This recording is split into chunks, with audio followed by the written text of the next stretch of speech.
So we'll start our budget presentation grounding our work in the vision that drives Prince William County Schools, which is our collective responsibility to ensure every student will graduate on time with the knowledge, skills, and habits of mind necessary to create a thriving future for themselves and their community.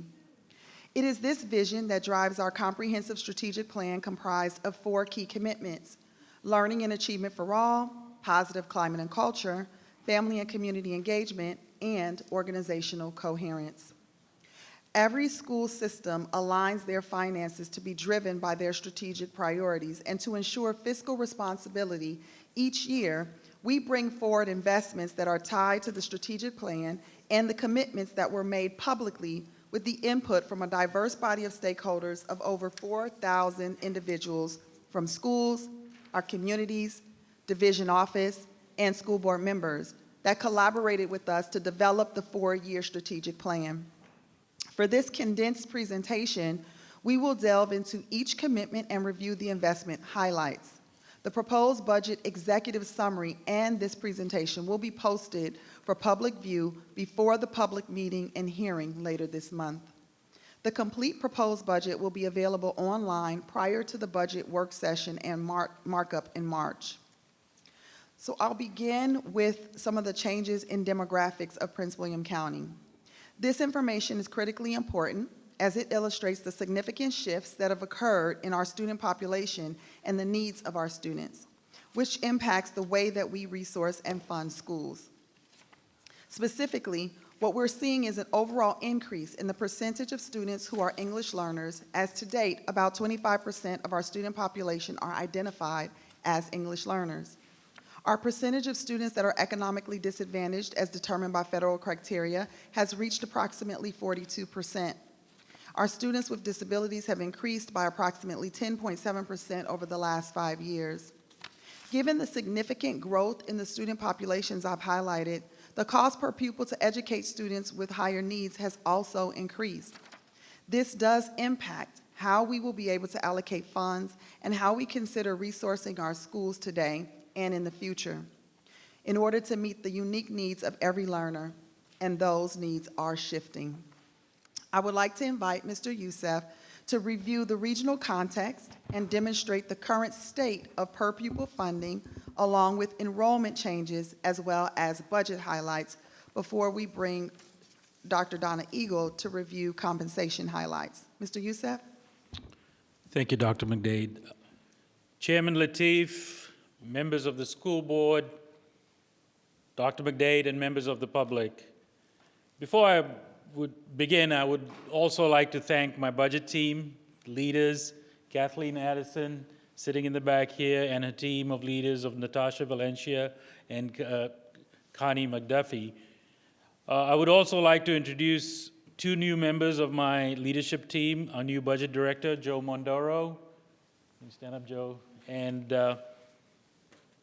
our new finance director, Latoya Thomas. They and their respective teams have worked very hard and diligently in completing the proposed budget.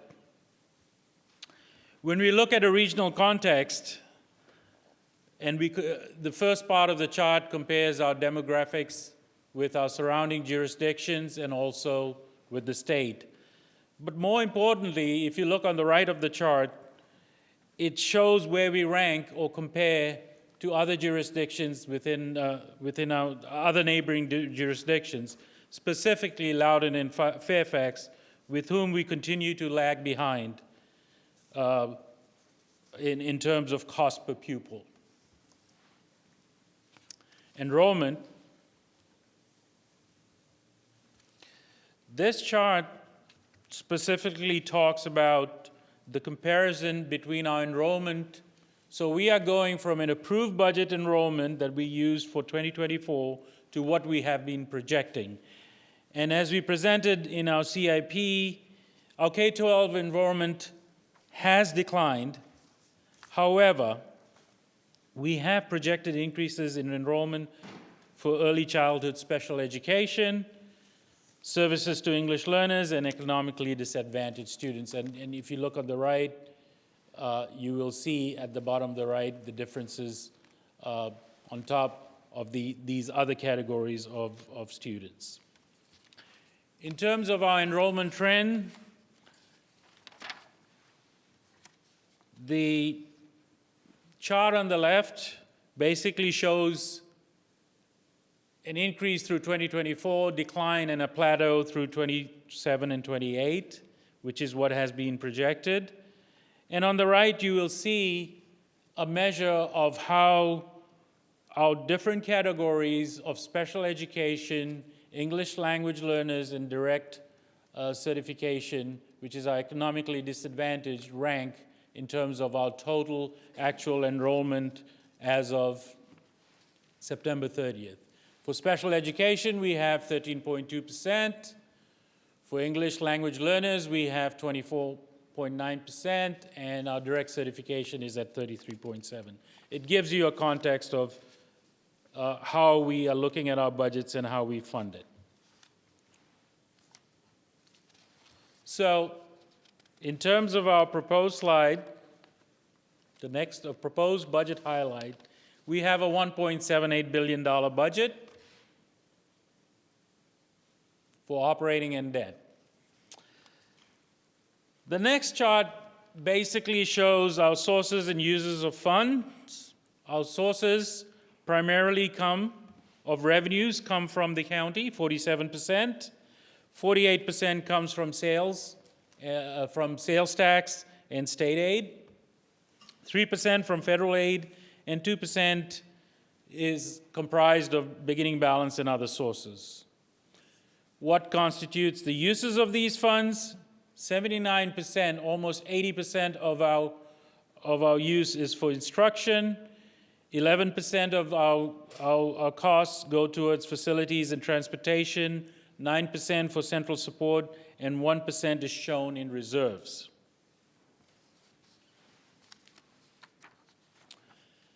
This chart shows an overall revenue and expenditure between fiscal year 2024 adopted budget and fiscal year 2025 budget. It shows it by category, and it also shows our debt service and operating fund expenditures in summary total. As you can see, our total revenues increased by 8.4%, and the total amount was $137 million. Conversely, expenditures and debt service increased by $137 million, or 8.4%. The next slide illustrates what are some of the important things that led to these increases. County revenue is projected to increase by $79 million, which equates to 9.8%. This projection is based on revenue forecasts provided by the county in late December 2023. Increases in real estate and personal property taxes are the main drivers of this change. The state budget is based on the governor's introduced budget, which was on December 20th, 2023. PWCS share of state aid has increased by $56 million, a 7.5% change from the prior year, and this has been primarily driven by a lower local composite index, LCI. The LCI is a formula that is used to determine PWCS's ability to pay its share of the cost of education. The LCI is based on real property values, adjusted gross income, and retail sales in Prince William County. The largest increase is in basic aid of $94 million, and this has been offset by the loss of the grocery tax supplement and a decrease in sales tax, and there is no compensation supplement in the governor's budget for FY25. There is a bonus for $4.6 million, which we already are meeting through compensation increases. During this biennial, there is a re-benchmarking, and at a very high level, re-benchmarking looks at staffing required for minimum SOQ, standards of quality, the cost of this staffing, and our share of the cost. Moving on to federal revenues. Federal revenues increased by 3.6 or 8.5%, and this is primarily due to Title I, Title 6B, and awards that increase, plus the addition of the Military Achievement Grant. Other revenue decreased by $1.5 million, 25%. It's a small amount of our revenues, but the decrease was fairly substantial. And this is mainly due to a reduction in E-rate revenues. E-rate revenues are universal service to eligible schools and libraries with high poverty levels that receive discounts on internet and telecommunication. It's a 5-year grant, and we were able to realize substantial reimbursements in the early years of this grant, especially during COVID.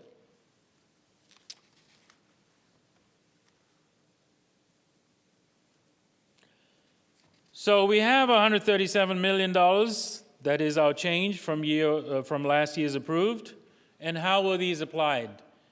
$71 million is towards compensation. $21 million is for new students and schools. $36 million is for our strategic investments. And there's an additional $6 million that we have for debt service increases. I'm now going to invite Dr. Donna Eagle, our PWCS Chief Human Resources Officer, to present changes in compensation.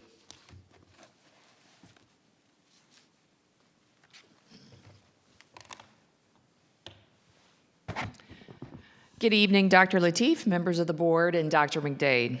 This evening, I'll be providing an overview of our recommended improvements in our compensation and our changes to our benefits premiums. As you're aware, our strategic plan, Launching Thriving Futures, includes regionally competitive pay and benefits as one of our priorities. Over the last 2 budget cycles, we've been able to make significant investments in improving our compensation and are pleased that we can continue those investments to ensure we offer regionally competitive pay. As an educational system, we are in the people business, and with nearly 80% of our budget dedicated to personnel, it's imperative that our compensation and benefits stay competitive to retain our outstanding staff and in order to recruit new talent to the division. Before I get started, I also would like to send out a sincere appreciation to my entire compensation and benefits team, led by Mr. Joe Michelandra, and also to Lisa Fry, who prepared so many models for us during the collective bargaining process.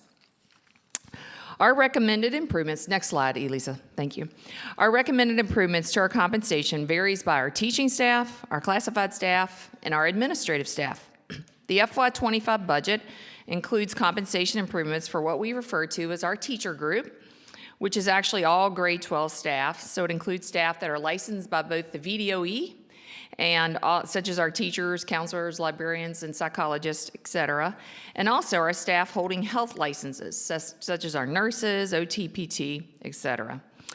For our teacher group, the budget includes an overall average salary increase of 6.1%, and the actual increases will vary from 5 to 9.1%, depending upon the lane and step placement of the individual staff member. Most teachers, except those at the very top, will receive a step movement, which is valued at 3%, and the scale will be improved by 2.2%, meaning that most teachers will realize a 5.2% increase. In addition, we're also recommending a mid-career adjustment for our grade 12 staff, who will have from 12 to 18 years of experience as of this June. The rationale for this adjustment is that we found that the compensation for our teachers in this group is not as competitive as compared to our peer school divisions. Therefore, these staff members will receive an additional step movement valued at 3%. As a result, the increase for these staff members will total between 8.1% and 9.1%, depending upon the lane and step placement of the individual staff member. Moving to our classified workforce, comprised of staff in pay grades 1 to 11, the budget contains an overall average increase of 6%, with actual increases varying from 3.2% to 9.2%, depending upon the grade and step placement of the individual staff members. The classified pay scale has been enhanced to bring parity between this pay scale and our certificated and administrative pay scales. Currently, the classified scale step progression, which is the difference between percentage value difference between one step to another, is 2.8 to 2.9%, whereas a step progression for our certificated administrative scales is 3%. The budget includes a rebuild of the classified scale to make the step progression 3% and also equalizes the value between each pay grade. At a minimum, each staff member, including except those at the very top, will receive a step movement. Finally, our recommendation for administrative pay scale includes an overall average of 5.2%, consisting of a 2.2 scale enhancement and a step movement of 3%. As I stated earlier, this is the third budget year in which we've been able to make additional investments to ensure regionally competitive pay. This chart illustrates the teacher pay progression from FY22 to what we're recommending in FY25 for what we refer to as the benchmark years. It's the 5-year mark, so teachers with 5 years, 10 years, 15 years, and 20 years. So first, to orient you, the top chart provides salaries for our teachers with bachelor's degrees, and the bottom chart includes salaries for teachers with master's degrees. Now focus on the FY25 column, which is bumped out. Let's start with the top chart, the first row, the bumped out FY25 column. Our recommended salary in the FY25 budget for a teacher who will have completed 5 years of teaching as of this June is $65,289. On that same row, you'll see the annual salary history for that staff member. In the first column for that 5-year teacher, you will see the salary that staff member was earning during the 21-22 school year when they had 2 years of teaching experience, which was $52,292. Moving right from that cell, you'll see their salary progress as their years of experience increase. Currently, in this school year, the teacher with 4 years experience is earning $61,723. And with the budgeted salary, the difference in total compensation over these 3 budget years, the total increase from FY22 to FY25 for the 5-year teacher is $12,997, which is a 24.9% difference between the FY22 salary and the FY25 budgeted salary. As you move down the rows, you'll see the same data for a teacher that will be completing their 10th, 15th, and 20th year teaching this June. The bottom chart contains the same data for a teacher with a master's degree. As a reminder, our teacher pay scale has 5 lanes. Placement in the lane is dependent upon the staff member's level of education. We have a bachelor's lane, which is illustrated on the chart, a bachelor's plus 15 lane, a master's, which is illustrated on the chart, a master's plus 30, and a doctorate. As you'll note on this chart, teachers completing their 15th year of teaching this June have realized the largest increases over the past 3 budget cycles. This is a result of this and prior year investments that were made to increase pay for our mid-year career teachers, which was an area of the scale where we were the least competitive. Overall, teachers in these benchmark years will realize total increases from overall teachers in the benchmark years, which are illustrated on the chart. The ranges in the increases are from 22.6 to 34.8% on the last 3 budget cycles. And certainly, while the cost of living is a factor that has impacted the real value of wages, we have gained ground since FY22 in ensuring regionally competitive pay. That said, the division needs to continue to prioritize compensation and closely monitor market competitiveness to ensure we can retain and attract an outstanding workforce. We're also pleased to share some other improvements in compensation as a result of our collaboration and collective bargaining with the Prince William Education Association. First, this budget provides funding to change from a flat rate of $14,000 to compensating a teacher 20% of their salary for taking an additional class section. So if they normally teach a load of 5, so if they pick up another class section, their base salary, 20% of their base salary will be added to their compensation. These additional earnings will be considered credible compensation under the Virginia retirement system, and as a result, could increase the retirement earnings for teachers who take on extra sections. Next, we'll be paying our certified staff the equivalent of their hourly rate for teaching summer school and extended school year. In the past, this has been compensated at a flat rate of $46.50 an hour. As you're aware, the division procured a study of our stipends and supplements. This study informed our proposal during the collective bargaining process, which was agreed to by the PWA, to increase our supplements to market rates based on information from the study. Furthermore, we're also adding supplements at middle schools for band, chorus, orchestra, and drama, and are adding a science fair coordinator supplements at our secondary schools. Finally, I'll be providing a summary of our healthcare premiums. And before I go too far, I'll remind the board that we offer our staff a very rich healthcare benefit. The benefits team routinely surveys other school divisions in our region, and in a recent survey, we found we were the only division in the region whose plans do not include deductibles. Over the years, many divisions have made plan design changes, including addition of deductibles, as a cost control measure and also to bring awareness to covered members of the actual cost of services in the hopes of influencing healthcare consumers' behavior. Currently, none of our plans contain deductibles, but we do continue to consider plan design changes. So as illustrated on the chart, we do provide 4 plan options for our staff. The first 3 plans are self-insured, which gives us a little bit more flexibility in setting premiums. And the Kaiser plan at the bottom of the chart is a fully insured HMO plan, and therefore the premium increases are provided by Kaiser. Illustrated on this chart are the monthly premiums for our plans from 21-22 school year to what we're proposing in the 24-25 budget. The premium paid depends on the plan.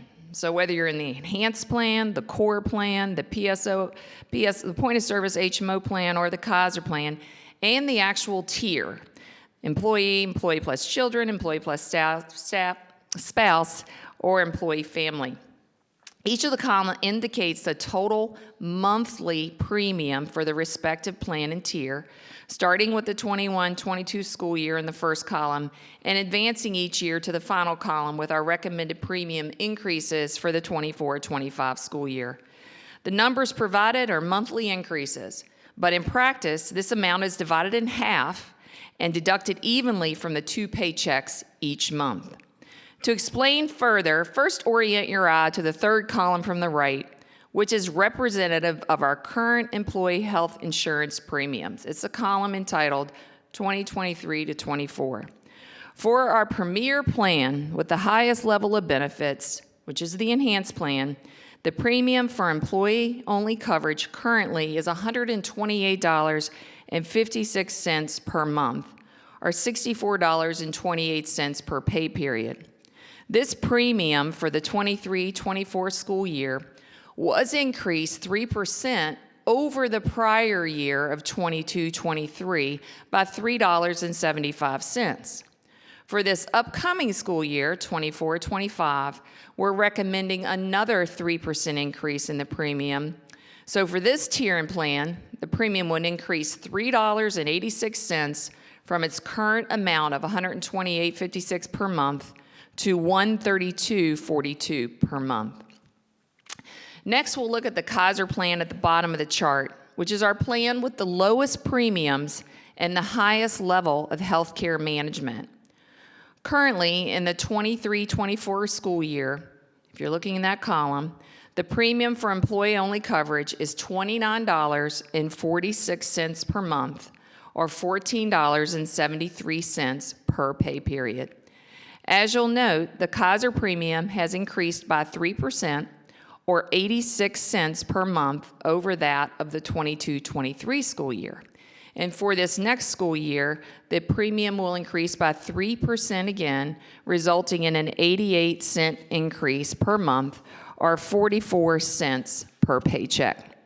As you review this chart, you'll see that the FY25 premiums are all a 3% increase on the premium, not to be confused with a 3% increase based on a staff member's salary. The dollar amount increases per month range from a low of 88 cents additional per month for the employee-only Kaiser plan to the most would be a $24.95 per month for the family tier of the richest plan, the enhanced plan.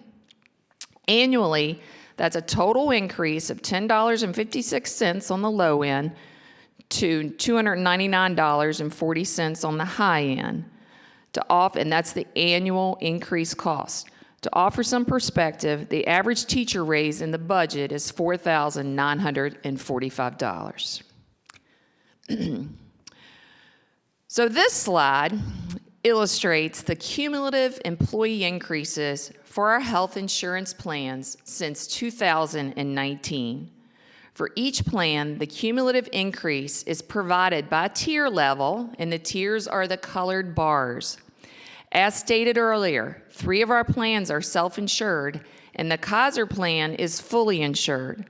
The cumulative dollar amount increases in total since 2019 to the recommended FY25 premiums are shown above each bar by month and pay period for each tier and plan.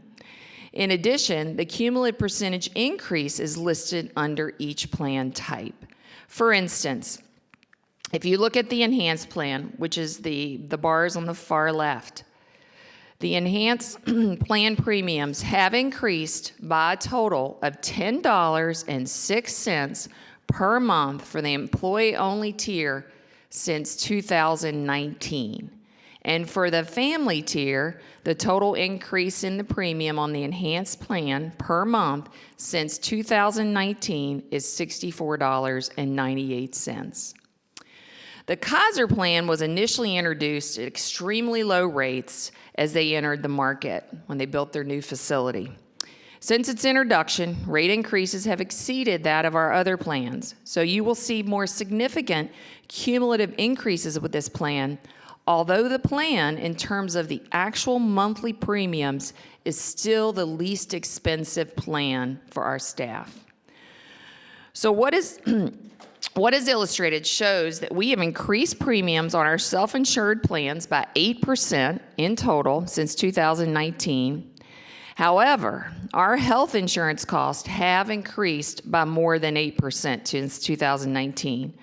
To ensure competitive benefits, the division has subsidized the premiums to keep premium increases low. The Kaiser Family Foundation, which is an independent source for health policy research, recognized by all benefit professionals, shows that nationally, and this is a different period, so I wanted to compare apples to apples, so it's not the period represented on the slide, but from 2018 to 2023, according to the Kaiser Family Foundation, employee premiums increased by 22%. In that same 5-year time period, from 2018 to 2023, PWCS increased premiums on our 3 self-insured plans there by only 5%.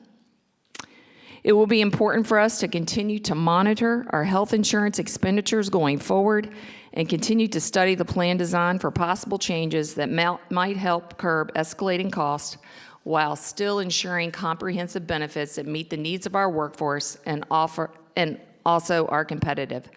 I'm pleased to also report that there'll be no increases in our dental premiums for next year. Before turning the presentation back over to Shaquille, I'd like to take a moment and just thank the board for your continued investments in our workforce.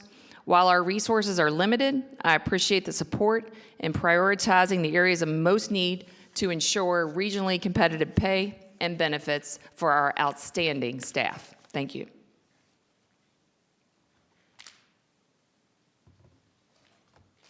Thank you, Dr. Eagle. The next slide talks about new schools and students. And early in my presentation, I discussed the growth in enrollment for our early childhood special ed students, services to EL, and students with disabilities. On this chart, we have this budget commits $21 million net of any enrollment decrease in general education towards these items. We have approximately 500 students, 33 sites, and 66 programs for our early childhood special education programs. Special education level 1 increased by 1,456 students. Level 2 autism increased by 256 students, and our EL increased by 1470. So there are significant investments we are making in these particular items and programs. Dr. McDade will now discuss the strategic investments in the FY 2025 proposed budgets. Thank you so much, Mr. Youssef. As you have seen, the vast majority of the proposed budget is dedicated to wages and benefits. There is $36.6 million designated to fund strategic investments aligned with our 4 key commitments in the strategic plan, meeting the basic needs in fulfilling the priorities through the duration of the 4-year plan. I will now review the budget highlights for each of the 4 commitments, beginning with Learning and Achievement for All, which is our largest investment because that is where our main academic areas reside. This represents only the highlights of some of the biggest ticket items in the budget for Learning and Achievement for All. The first one is the $4 million for teacher assistance for Level 2 special education classrooms. When we launched the 4-year strategic plan, we made a commitment to 300 total FTE. Year over year, we have progressively fulfilled this commitment, which was a phased process to get to the 300 over the 3 years. This is the last round of the FTE to fulfill the initial commitment.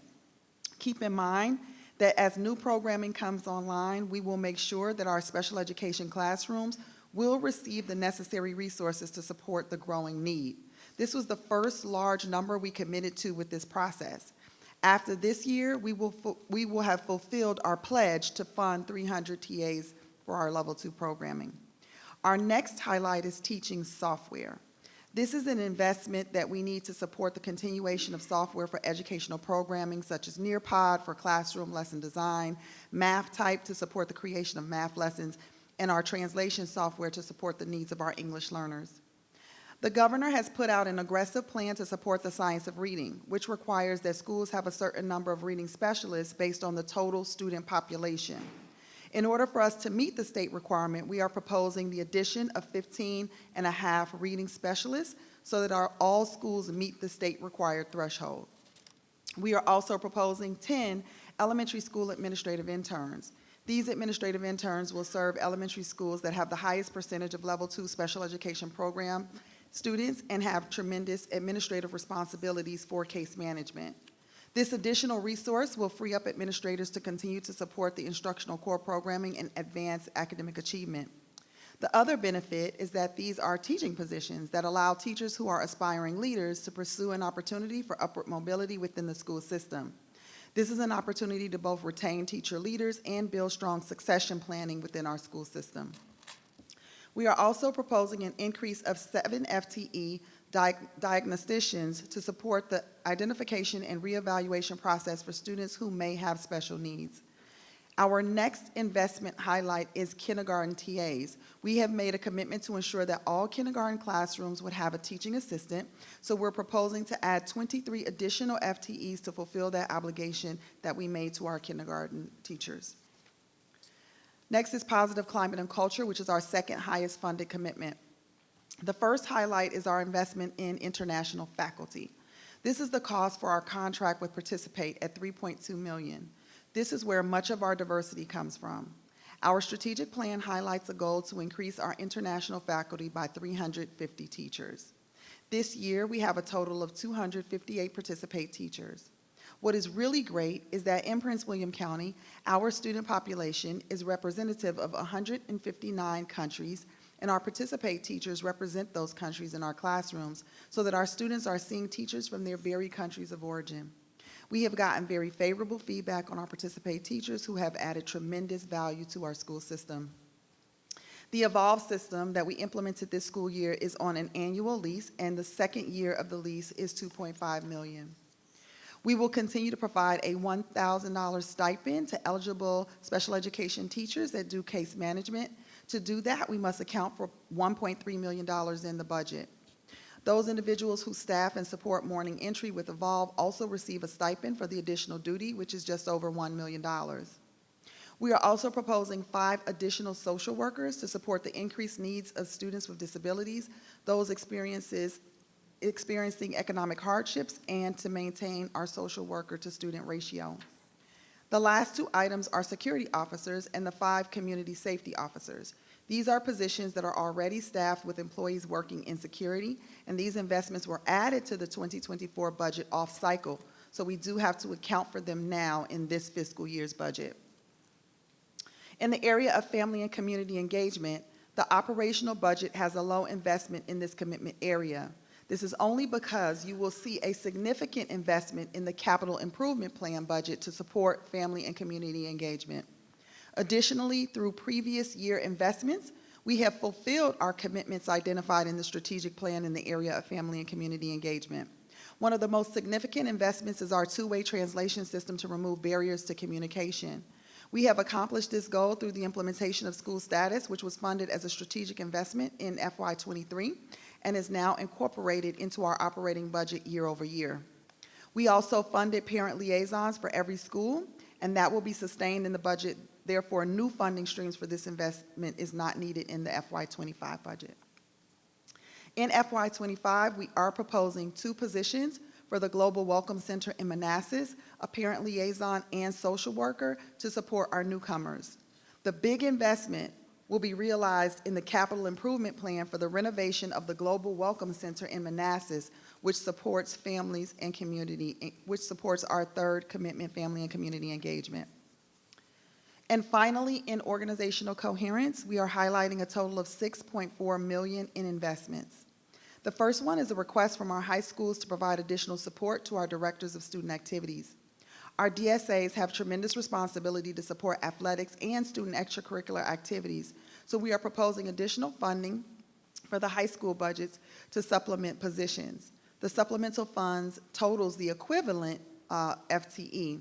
Each school will receive an additional 0.4 budgetary allowance for this additional support for student athletics and activities. This is also the last cycle of megahertz radio replacements included in this year's budget and will complete our replacement process, which was a multi-year phased approach to funding this need. This year, we will offer a bus driver sign-on bonus so that we can remain competitive coming into the hiring season this spring. We did a great job last year with bus driver recruitment, but vacancies do remain, and we believe that this incentive will allow us to better compete with surrounding jurisdictions. The data analyst positions are to support our student information system, as well as data analytics for student services and post-secondary success.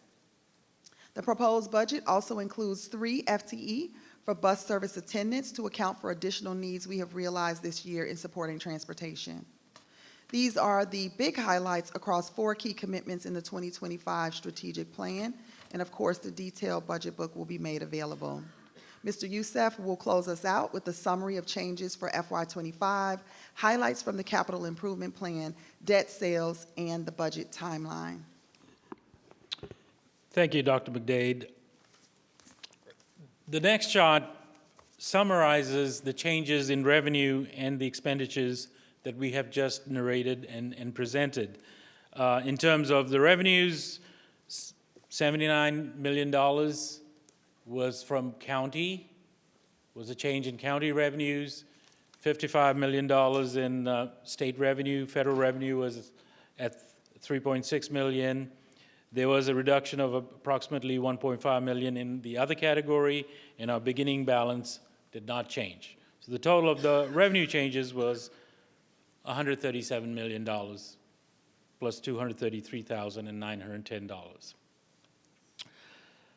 The next categories were the expenditures, where our debt service is increasing by $6.2 million. Compensation that you've heard Dr. Eagle present is $71 million. Strategic investments is $36.6 million. New students in school is approximately $21 million. School repairs and renewals is $5.8, and there is grants of $3.8, and there is a reduction in our baseline, mainly one-time funding that is no longer needed of $7 million to bring the expenditures to $137 million, which equals our revenue change.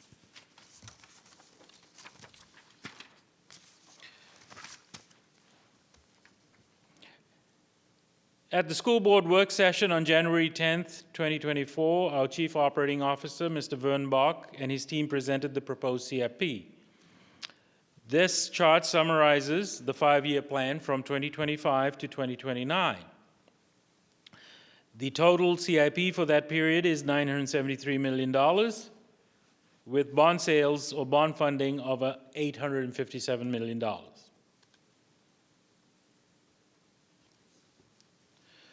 The next slide basically shows the change in our proposed projected debt sales from fiscal year 2024 to fiscal year 2025.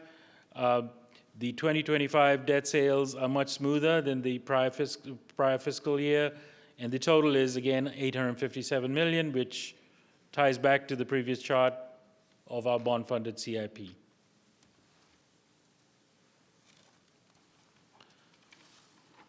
The budget timeline, we have presented the proposed budget and CIP today, February 7th.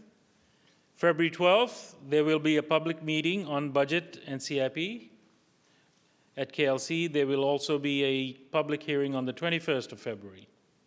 Going into March 13th, we'll have the budget work session and markup, with the 20th being the school board's approval of the budget and CIP.